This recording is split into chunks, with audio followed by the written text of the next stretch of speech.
On March 1st, 1896, a European empire marched into Africa expecting a demonstration of superiority.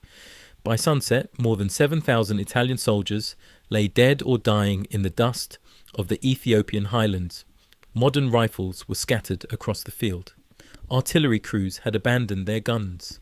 Officers who had sworn never to surrender were either captured, fleeing, or gone. Across the battlefield, an African army stood victorious.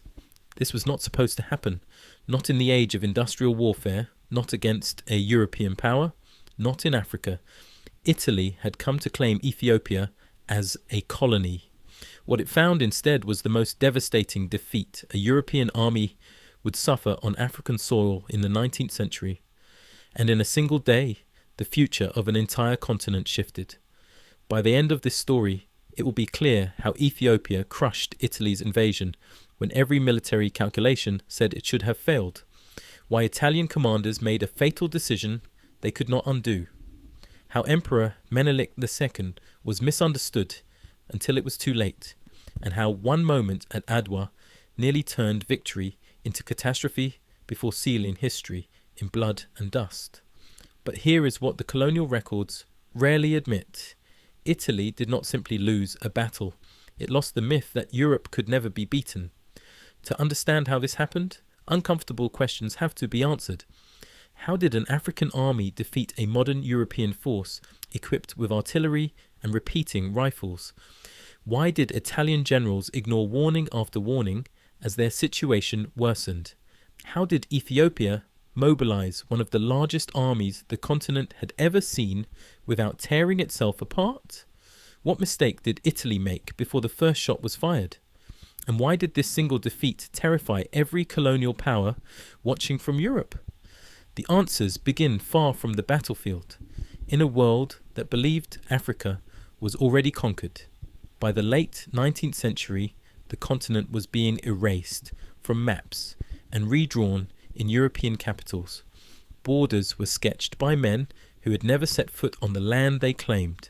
Britain, France, Germany, Belgium, Portugal, all racing to seize territory before their rivals could. This was the scramble for Africa, and by 1895, nearly every region had fallen under foreign rule. Nearly, Ethiopia remained. Independent, ancient, Christian, surrounded by colonies, landlocked and isolated, yet stubbornly intact.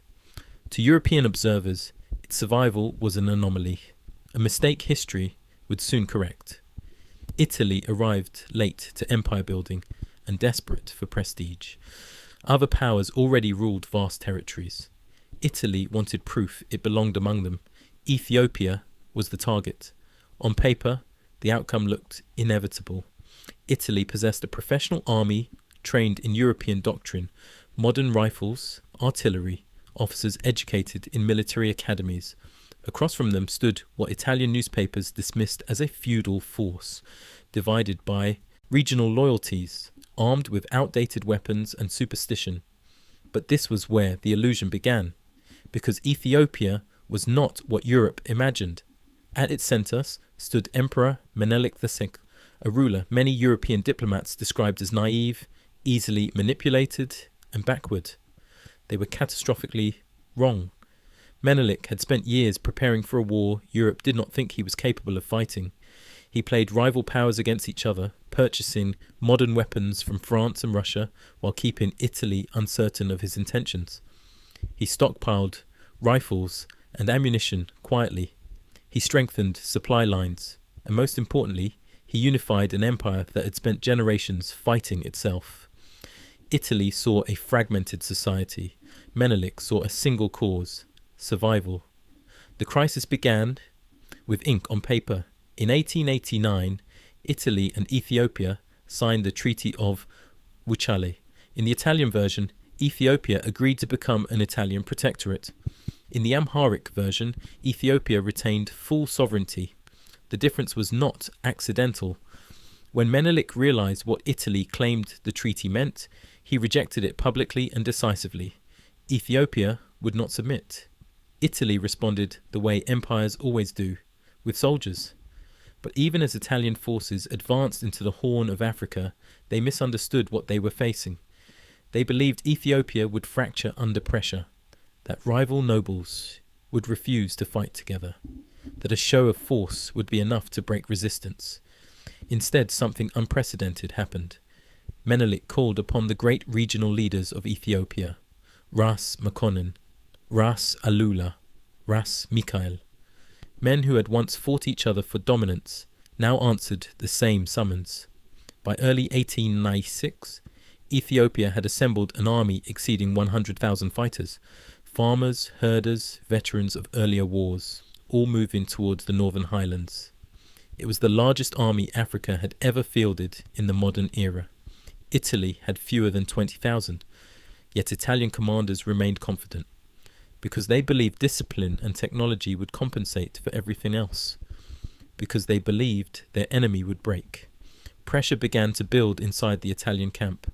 Supplies ran low. Communication with Rome became strained. Political leaders demanded results. Delay began to look like weakness.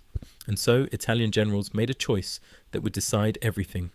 Instead of consolidating their position, they advanced deeper into Ethiopian territory, into rugged mountains they barely understood, over terrain poorly mapped and worse navigated. Guides gave conflicting directions. Distances were misjudged. Paths vanished into rock and scrub. But Italian officers pressed forward anyway, convinced boldness would intimidate their enemy. Menelik watched and waited. He understood something Italy did not. This war would not be decided by rifles alone. It would be decided by timing. By late February 1896, the two armies faced each other near the town of Adwa. The Ethiopian force waited in the hills, massive, patient, and supplied. The Italian army camped below, tense and divided. On the night of February 29th, Italian commanders argued. Some urged caution, others warned retreat would mean disgrace. Pride won. The decision was made to attack before dawn. 3 columns would advance separately through the mountains, converge at first light, and seize the high ground. From there, artillery would dominate the field. It sounded decisive. In reality, it was fatal, because in the Ethiopian highlands, armies that separate do not reunite easily. As darkness settled and Italian soldiers prepared to move, Ethiopian scouts were already watching from the ridges. Menelik said nothing. He did not need to. The trap was set. And when the sun rose, Italy would discover that confidence can be deadlier than any weapon. Night loosens its grip slowly in the Ethiopian highlands. Italian soldiers move before dawn, boots scraping rock, breath visible in the cold air. Orders are whispered down the line. The plan depends on speed, precision, and perfect timing. None of those survive first contact with the mountains. The 3 Italian columns begin to drift apart almost immediately. Paths, marked clearly on maps, twist into narrow goat trails. Ravines appear where none were expected. What should have been a coordinated advance turns into isolated marches through darkness and uncertainty. Messages meant to travel minutes take hours. Some never arrive at all. By sunrise, the Italian army no longer exists as a single force. One column lags far behind schedule, another drifts too far east. The third, under General Albertone, pushes forward alone, believing the others are close behind. They are not. From the surrounding heights, Ethiopian scouts watch the separation unfold. Drums do not sound, horns do not call. No premature celebration betrays their presence. Menelik has waited too long for this moment to rush it. As the sun crests the ridges, Italian troops begin to realize something is wrong. The high ground they were meant to seize is already occupied, not by the enemy they expected, but by thousands of Ethiopian fighters appearing along the ridge lines like a rising tide. At first, Italian officers assume these are scattered units, harassment, probing attacks. Then the hills begin to move. Columns of Ethiopian soldiers pour down from the heights, banners visible, rifles glinting in the light. The sound builds gradually, footsteps, shouted orders, drums beating in steady rhythm. This is not a skirmish. This is an army. General Albertone's column takes the first blow. His men attempt to form defensive lines, deploying artillery and opening rifle fire. For a moment, it seems discipline might hold. Italian guns roar. Ethiopian fighters fall. But the numbers do not stop coming, and then the ammunition problem appears. Italian supply wagons are nowhere to be found. Reserves of ammunition, assumed to be close behind, are hours away. Rifles that should fire freely begin to slow. Soldiers count shots. Officers order restraint that cannot be maintained under pressure. The Ethiopian advance does not hesitate. Menelik has released his commanders. Ras Alula strikes from one direction. Ras Makonnen presses from another. Ras Mikhail's forces move to cut off retreat. Each unit attacks independently, but with the same intent: overwhelm. Italian troops are trained for linear warfare, clear fronts, defined enemies. This battlefield has none of that. The terrain breaks formations, slopes shatter cohesion. The enemy does not charge in neat lines. They surge, withdraw, reappear, and strike again. Confusion spreads. Messages from Albertone fail to reach Italian headquarters. When they do, they are misunderstood. Commanders assume exaggeration. They believe support is minutes away. It is not. Another Italian column, under General Dabomida, marches unaware towards the sound of gunfire, believing it is moving to support allies. Instead, it walks directly into a mass of Ethiopian forces converging from the hills. By the time Dabomida realizes what he is facing, retreat is impossible. His column is surrounded. The third Italian force, still delayed and disoriented, never arrives where it was supposed to. It wanders through the highlands, lost, hearing distant gunfire, without understanding the scale of the disaster unfolding. This is where everything begins to break. Italian officers attempt to rally their men. Flags are raised, bugles sound, commands echo through smoke and dust. But the enemy is everywhere. Ethiopian fighters press close, where Italian artillery becomes useless. Rifles are fired at point-blank range. Spears and blades appear in the chaos. The terrain that was meant to protect Italian flanks now traps them in narrow valleys. Menelik watches from a distance. He does not need to direct every movement. His generals understand the moment. Years of preparation collapse into a single decision. Relentless pressure. Italian lines buckle. Men fall, not just from bullets, but from exhaustion, dehydration, and panic. Units mix. Officers lose track of their men. The idea of a coordinated defense dissolves, and then the realization spreads. This is not a fight for ground. This is a fight for survival. As Italian soldiers attempt to withdraw, they discover the routes behind them are no longer clear. Ethiopian forces have moved faster than expected. Paths thought open are blocked. Retreat turns into flight. Some units throw down their weapons. Others fight desperately, hoping to carve a way out. A few stand their ground until they are overwhelmed completely. General Albertone is captured. General Dabomida is killed while trying to break free with a small group of survivors. The Italian command structure collapses in real time. Menelik's army continues to press forward, not with reckless fury, but with controlled aggression. This is not a mob. It is an army that knows it is winning.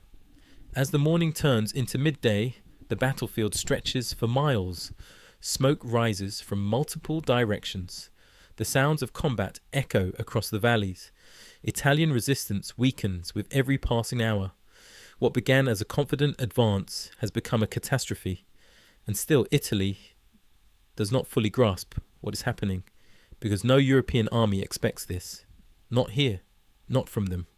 By the time Italian headquarters understands the scale of the collapse, it is already too late. Orders to regroup cannot reach shattered units. Reserves cannot arrive in time. The terrain refuses every attempt at recovery. The moment for control has passed. The battle has chosen its outcome. And as the Ethiopian advance tightens, one truth becomes unavoidable. Italy did not miscalculate a single maneuver. It misjudged an entire nation. By late morning, the battlefield no longer resembles a contest between armies. It resembles a collapse. Italian units that began the day in disciplined formation are now scattered across the highlands in isolated pockets. Some fight on, unaware that neighbouring columns have already been destroyed. Others attempt to retreat, only to find the terrain itself working against them. The Ethiopian highlands do not offer easy escape. Narrow passes funnel fleeing soldiers into exposed valleys. Steep ridges force men to abandon equipment just to keep moving. Artillery is left behind. Ammunition crates are smashed open or discarded entirely. Ethiopian forces continue to close in.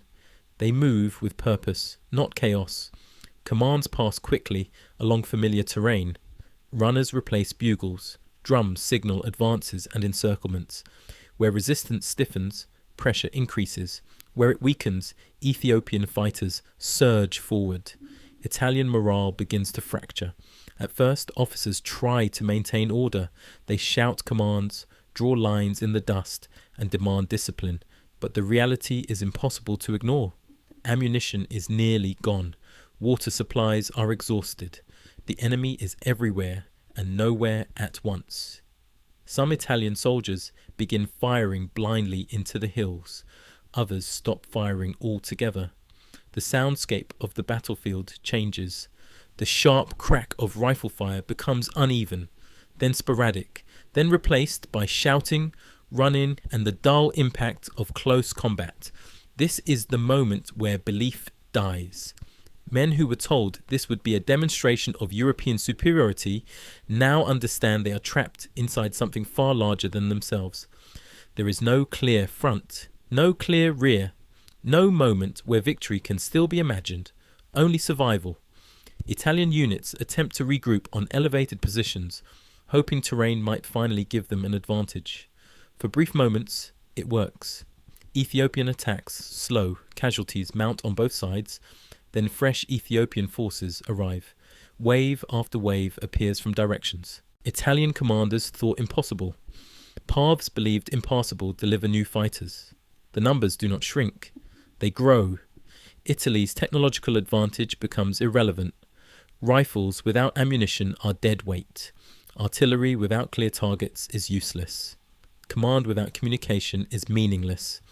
Some Italian soldiers attempt to surrender. Others are cut down while fleeing.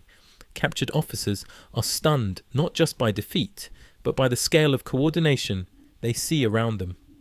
This is not the chaotic uprising Europe had imagined. It is a deliberate, unified military response. Menelik's generals continue to press the advantage. They do not rush recklessly. They tighten the battlefield. They deny escape routes. They isolate resistance and crush it methodically. General Baratieri, the Italian commander, is nowhere near the front. Reports reach him in fragments, exaggerated, conflicting. Some suggest victory is still possible. Others warn of total collapse. He hesitates. That hesitation costs everything. By early afternoon, the Italian army ceases to function as a coherent force. Survivors flee in every direction. Some attempt to retreat toward Eritrea. Others scatter into the mountains, pursued relentlessly. Many fall from exhaustion before the enemy even reaches them. The battlefield stretches across miles of broken terrain, littered with abandoned weapons and bodies. Flags lie trampled in the dust. Units that once marched proudly now exist only as scattered remnants. And still the fighting continues, because no one told the Italian soldiers it was over. Ethiopian forces maintain pressure until resistance disappears entirely. They understand what is at stake. A partial victory is not enough. Retreating enemies will return. This must end here. As the sun begins its descent, the last organized pockets of Italian resistance are destroyed. Some units fight until ammunition is gone, then until weapons break. Others surrender en masse, exhausted and broken. The numbers are staggering.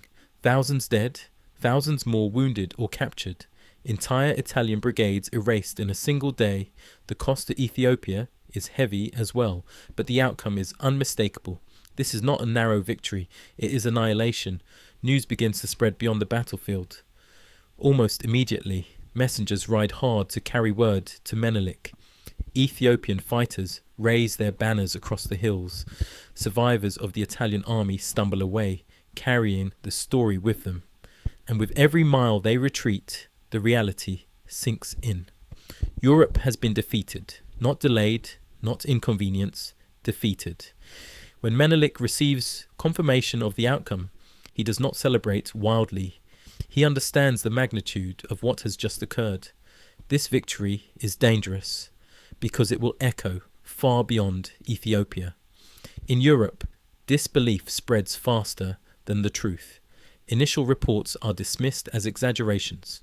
Colonial newspapers struggle to explain how a modern army could be destroyed by an African force. Some call it a fluke. Others search desperately for excuses. But the facts refuse to change. An African state has defeated a European empire in open battle, and the world is watching. For colonized peoples across Africa, the news spreads like fire. Word passes along trade routes, through ports, across borders drawn by strangers. The myth of European invincibility cracks. For colonial powers, fear replaces confidence. If Italy can be defeated here, what else is possible? The Battle of Adwa is no longer just a battle, it is a signal, and as the dust settles on the highlands, one truth becomes unavoidable. History has shifted, and there is no turning back. The battlefield falls silent long before the consequences are understood. Smoke drifts across the Ethiopian highlands. Weapons lie where they were dropped. The ground tells the story long after the fighting ends. What remains of the Italian army withdraws in shock, carrying news that no empire was prepared to hear. Italy has been defeated, not delayed, not embarrassed, defeated outright. When official casualty reports finally emerge, the scale becomes undeniable. More than 7,000 Italian soldiers are dead. Thousands more are wounded or captured. Entire units have ceased to exist.